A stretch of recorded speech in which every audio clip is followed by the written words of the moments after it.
J'essaie de faire briller le nom que mon père il m'a laissé.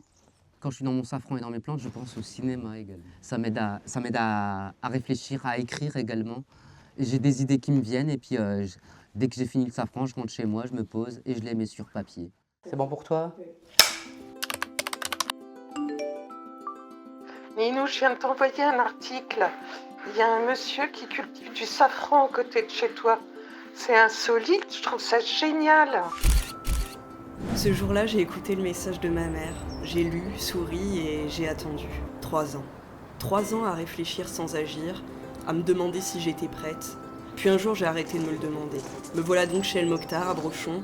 Son extérieur est soigné, vert et chaleureux, tout comme lui. Je viens du Maroc, la région de Chichaoua. On est paysans à la base. Et le seul moyen qu'on avait de survivre, c'était de cultiver la terre. Ma mère, elle m'emmenait au champ, même quand j'étais petit, elle me mettait sur son âne, elle me laissait à côté, puis je la regardais travailler. Mes parents m'ont déraciné à l'âge de 6 ans pour m'emmener dans le Pas-de-Calais. Et je me sens ch'ti, marocain, bourguignon et citoyen du monde, comme j'aime à dire. Tout part de là, de cette terre que sa mère lui a appris à respecter et des films égyptiens que son père lui a mis dans les yeux. El Mokhtar n'a pas choisi entre les deux, il a préféré tout garder. C'est en regardant un reportage sur Arte que j'ai vu le chef Rollinger. Et il parlait justement du safran de Taliwin et que c'était l'un des meilleurs safrans du monde. Le lendemain matin, je me suis dit pourquoi pas aller au Maroc, aller chercher des bulbes et en planter. Donc j'ai commencé par labourer la parcelle. J'ai été au Maroc, j'ai été chercher mes bulbes et je les ai plantés. Donc ça ressemble à ça, c'est un bulbe comme ceci que je mets. Voilà, oui. Donc là, cette année, je dois les démultiplier parce qu'ils sont trop nombreux. Donc je les démultiplie, puis je replante, je coupe et je replante bulbe par bulbe. Voilà. Et puis ça donne ça. Ça donne ça à force. Et là, il est en dormance, c'est-à-dire qu'il va entrer en dormance. Il va sécher, disparaître et renaître au mois de octobre-novembre. Et je récupère les fleurs en octobre-novembre. Et mon rêve, ça serait d'en mettre partout dans le clos. Je le regarde travailler et je comprends quelque chose. Il est minutieux parce qu'il est passionné. La passion qui enflamme celui qui attend quelque chose de plus grand que lui. Et ce quelque chose, c'est bien le cinéma. Attends. J'y dis mes textes et puis au moins elle me juge pas, elle peut pas me répondre. Donc voilà. Il fait partie de ceux qui donnent son temps, sa terre et ses textes. Il m'a confié avoir ce besoin que le monde l'accepte, que la France l'accepte. Et on se ressemble, je crois.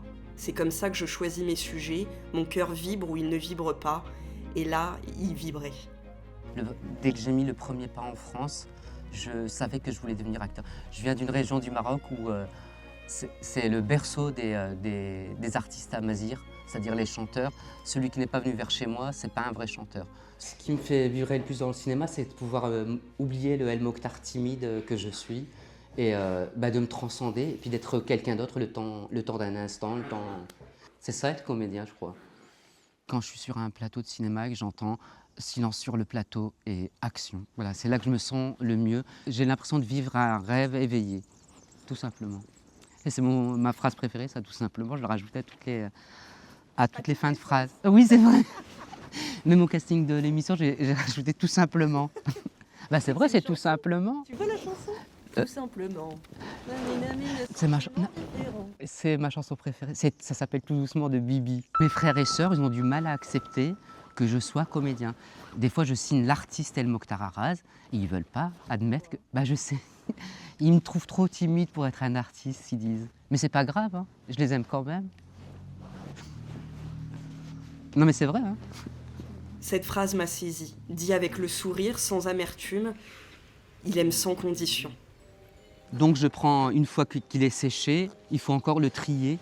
Donc je prends poignée par poignée, puis je mets que ce qui est vraiment rouge. Le blanc, je les retire.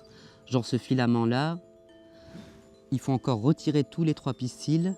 Voilà, et voilà. Parce qu'il y en a certains, ils vous vendent même ça avec.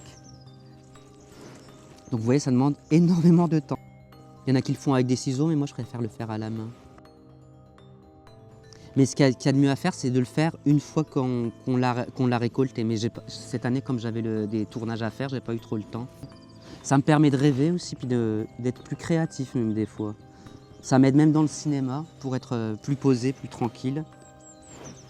Je le fais pas pour pour l'art. Je sais que c'est assez cher, mais je le fais surtout par passion et pour faire plaisir aux autres parce que j'aime beaucoup cuisiner également. Le safran est appelé l'or rouge, mais il ne connaît pas son prix parce qu'il s'en fiche totalement. C'est ça El Mokhtar, minutieux dans ses gestes, généreux dans ses intentions. Il me dit qu'il est foncièrement heureux de cette vie et je le crois profondément. Et pourtant il attend encore quelque chose, que le monde le voie vraiment. Voilà, et je vais le tourner dans le village dans lequel je suis né. C'est le village des Haraz et c'est le nom que je porte. Parce que chez nous les Marocains amazirs, on porte le nom du village dans lequel nous sommes nés. Et dans ce village-là, c'est mon grand-père ou mon arrière-grand-père qui s'est installé. Il n'y avait rien à la base. Et il s'est installé avec sa femme. Et il s'est fait sa petite tribu, son petit village. Et des autres gens sont venus s'installer autour. Mais ça porte toujours ce nom-là. Haraz, qui veut dire en amazigh, l'homme debout. Ah si, j'ai un autre projet de court-métrage. Ça s'appelle La Rencontre. Je voudrais raconter, c'est ma mère qui me l'a dit, on n'était pas au courant, elle me l'a dit récemment, la rencontre avec son beau-père, un soir, à la tombée de la nuit, au Maroc. C'est la seule fois qu'elle l'a vu, donc je vais appeler ça La Rencontre d'Ija. Ija qui veut dire celle qui guérit. Donc elle a rencontré son beau-père une fois un soir.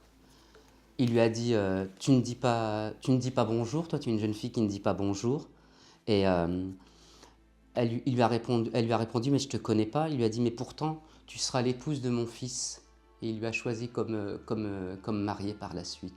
Et je veux raconter aussi l'histoire de ma mère parce qu'elle a une enfance assez difficile. Elle a perdu sa maman à l'âge de 7 ans.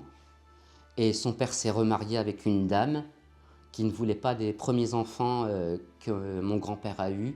Donc c'est méchant à dire, hein. J'en ferai sûrement un long métrage. Elle a été les abandonner. Elle les a mis à la rue.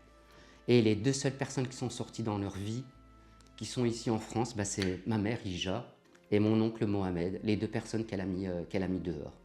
Donc la chance, elle a fini par leur sourire quand même. Je vais pas te faire pleurer non plus. El Mokhtar porte un nom, il porte une terre, il porte les histoires de ceux qu'il aime. Et il transmet cet héritage avec tout son cœur.